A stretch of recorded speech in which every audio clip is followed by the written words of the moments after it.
ये साड़ी भी तो अच्छी लग रही है। वो साड़ी तो मुझे देखे ही नहीं अच्छी लग रही थी। अब तेरी भाभी ये साड़ी पहनेगी, कम से कम दिल से तो पहनेगी। अरे किसी को सामान दो, ऐसा तो दो कि जो उसका इस्तेमाल कर ले। और बेटा, खास जगह पे तो सामान ना देख कर ही देना चाहिए। मम्मी जी, मैं तो आपकी ही सोच कर रह गई थी, कहीं आपको ऐसा ना लगे कि अपने मई के बालों पे खर्चा करने के पहले सोचती नहीं है। लेकिन मैं सच कहूँ, मुझे भी वो साड़ी अच्छी नहीं लगी थी भाभी को देने के लिए, लेकिन मैं आपको कह ही नहीं पाई। अरे बहू को तो ससुराल वालों का डर रहता ही है। बेटी को मायके वाले के लिए कुछ करने के पहले 100 बार सोचना पड़ता है। तेरी जगह मैं भी होती ना तो मैं भी डरती। अब देख, जब तक मेरी सास जिंदा थी ना, तो मायके में 1 मीटर कपड़ा देने के पहले भी मैं 100 बार सोचती थी। सामान भेजने की तो दूर की बात है। हाँ, जब मेरे मायके से सामान मंगवाना होता था ना, तो मेरी सास से इतना मुंह खुल जाता था। खैर, निकल गया वो भी टाइम। पर बेटा, एक बात तू हमेशा याद रखना, अपने मायके में कोई भी सामान भेजो ना तो अच्छे से अच्छा देना। ना बस की हो ना तो चाहे मत देना सामान वहाँ पे, पर जब भी सामान देना तो अच्छे से अच्छा देना। और तू सामान अच्छा देगी तो इज्जत तो तेरे ही ससुराल की बनेगी ना, समझी? समझ गई मम्मी जी, इस बात का ना मैं हमेशा ध्यान रखूंगी। दीदी का फोन है। नमस्ते दीदी। अच्छा, कितनी देर में? अच्छा ठीक है, मैं कह दूंगी मम्मी जी से। ठीक है, ओके बाय। क्या कह रही थी? मम्मी जी, दीदी आने के लिए कह रही थी, आज शाम तक आ जाएंगी। जब से तू आई है ना, मुझे तो भूल ही गई है। जब भी फोन करती है तुझे फोन करती है।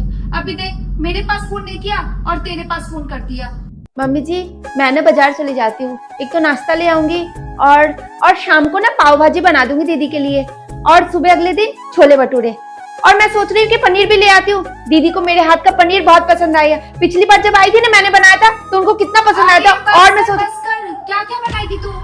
ऐसे कह रही है जैसे पता नहीं वो कितने दिन के लिए रहने आ रही है। मम्मी जी, इस बार दीदी 3-4 दिन रुकेंगी, और जिया जी काम से बाहर जा रहे हैं तो उन्होंने सोचा कि वो यहीं रह जाएंगी कुछ दिन।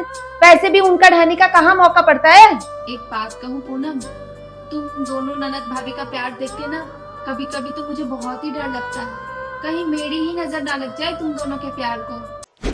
मम्मी जी, कैसे बातें कर रही हो आप? आखिर बच्चों को भी कभी माँ बाप की नजर लगती है? नहीं बेटा, दीपक की शादी से पहले ना मैं बहुत ही डरती थी कि पता नहीं मेरी बहू कैसी आएगी, कि मेरी बेटी का मान सम्मान कर भी पाएगी या नहीं पाएगी। हर वक्त डर लगा रहता था मुझे इस बात का, पर कहीं वो मेरे बेटे को लेके अलग तो नहीं हो जाएगी। ऐसी तरह तरह की बातें मेरे दिमाग में हमेशा आती रहती थी। पर सही कहूँ बेटा, तूने ना मेरा सारा डर दूर कर दिया। जैसी बहू मैं चाहती थी ना, तू ये समझ लो कि तू उससे भी बहुत ज्यादा अच्छी है, जो सारे रिश्ते बहुत अच्छी से निभा लेती है, बहुत समझदारी से।